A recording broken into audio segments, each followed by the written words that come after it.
Warning, warning, warning. This video is not suitable for small children. Thank you.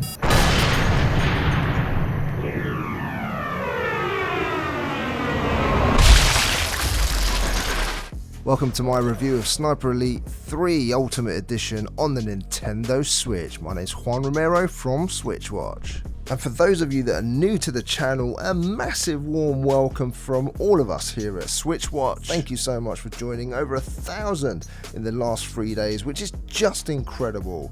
Really do appreciate it. And we're going to get to that 50,000 subscribers soon enough to give away that yellow Nintendo Switch Lite, that's for sure.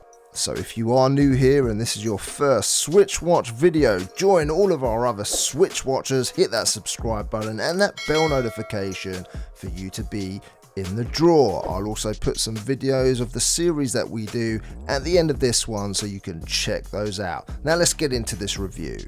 Now, as I've completed Sniper Elite 3 on the Xbox quite a few years ago, I'm going to start with what's new on the Nintendo Switch Edition. Now, exclusive to the Nintendo Switch is a local co-op and multiplayer. For the first time, you can play the game with a buddy through the entire campaign, which is certainly a novel way to play, as you get your own screen each, your own Switch of course, and it's a cool experience. You can play in Overwatch mode where one of you checks the binoculars and the other's the sniper. You can also play in survival modes. There's also a local competitive 4-player mode, and you can of course go online and play 4v4 in a deathmatch, and you can also play with a buddy online to go through that campaign. So all the bases seem to be covered here, and just for the Switch you also get motion controls, which for those of you that like aiming that way, it's included. It's not my preferred method, but it's a treat for those that love the motion, and it works well here. The Switch version gets all of the patch fixes and DLC, including Save Churchill, the mini campaign, Target Hitler, 8 additional weapon packs, which has a massive 24 weapons included, and 6 additional multiplayer maps, the shooting range and the challenging Overwatch co-op mission called Twilight Strike. So when Rebellion say the Ultimate Collection, they really mean it with this particular edition. In terms of performance and visuals, we're going to start there. I was quite impressed. I completed this game, as I say, on the Xbox One a good few years back now, and while of course it doesn't quite compete with that version or the PS4 version for that matter, it certainly has translated well to the Switch, and it performs well too.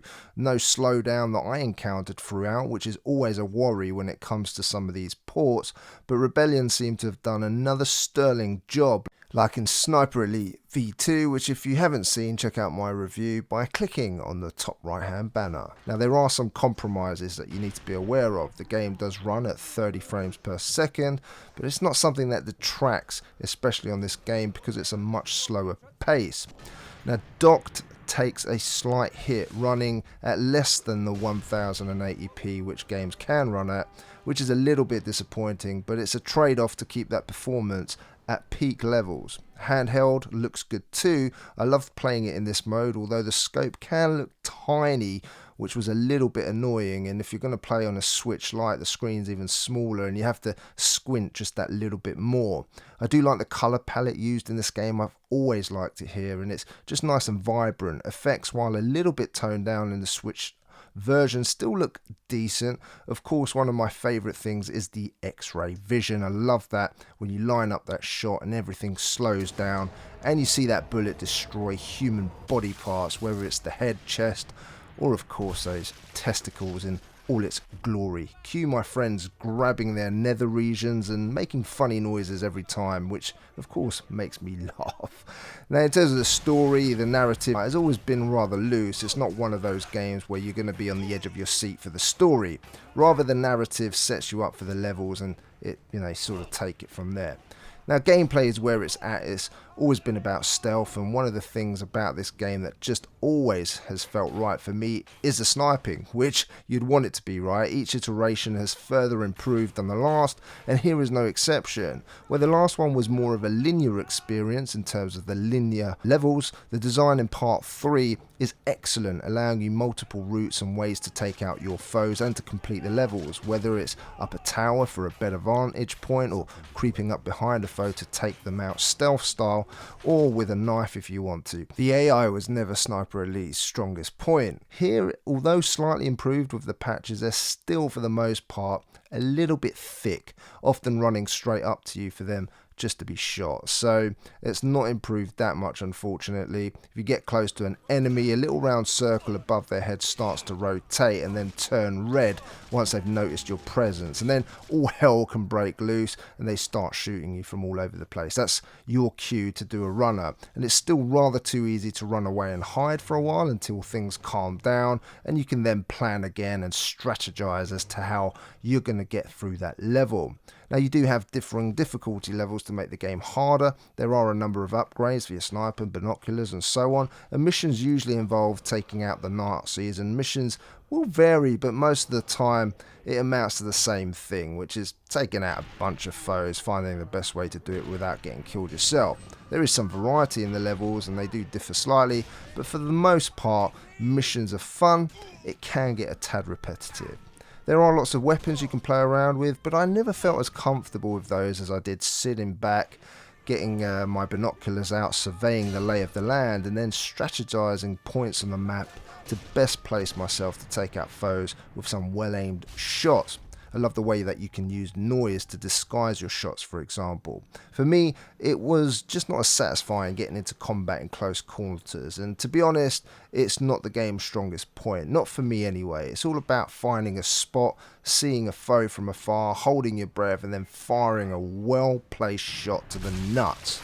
Now, being able to play with a friend is definitely a welcome addition. It works really well. One of you can use the binoculars while the other is in position to take a shot in Overwatch mode, which is cool. In co-op, you can both take out foes and help each other throughout the campaign, which is great for people wanting to play with a mate.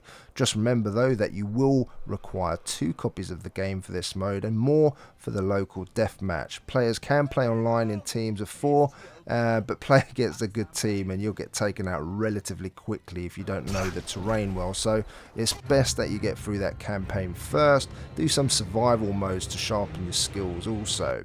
It's an addition that really adds much more value to this game and makes it even more enticing for those of you that have played it maybe before and want to do so again but with a friend. Well, now's your chance. In terms of the audio, it's always been very good in these games. It's of a AAA standard. Every shot sounds great. The grandeur of some stages makes it feel like you're into some sticky situations, and then there's those quieter stages where the quietness of the level can feel a tad more dramatic and intense. Obviously the foes chat in German, so that can give you an edge because you can hear where they are. It all makes for some wonderful tension, and the audio work does bring a lot to this franchise.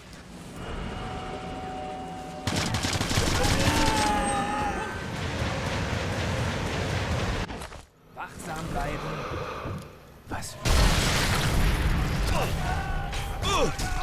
In terms of value for the Ultimate Edition on Switch, you're going to have to pay around £29.99 and $34.99 in the USA.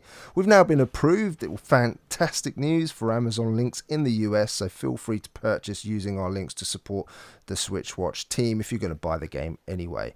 I'll leave it in the description and the pinned comment for you if you're thinking of buying this as a physical game. I think for the price you're getting a great little campaign, some wonderful multiplayer options, but the one that stands out for now is being able to play with a friend, which is rather awesome, I have to say. In terms of my verdict, Sniper Elite 3, when it first came out, had a few issues, but over the years patches have fixed many of the bugs, and while still not perfect in terms of the AI, it's a little bit better than it was, and it's a far better rounded package. The fact that on Switch you can play in co-op locally with a friend is really awesome and a welcome addition. I love that it's made that whole experience a little bit fresher. If you like stealth games and especially using a sniper, then this is a great buy, and even better if you've never played it before to experience either alone or with a friend. A very solid, for me, 7.5 out of 10. Ladies and gentlemen, thank you for viewing, and if you're still here, don't forget to subscribe to win yourself a yellow Nintendo Switch Lite, which will come with Zelda Link's Awakening. So really exciting. We're going to give that away at 50,000 subscribers. Let me know what you think of this game, this review, down in the comments section down below. It's been a pleasure. My name's Juan Romero, and I'll see you, of course, on the next one. Take care.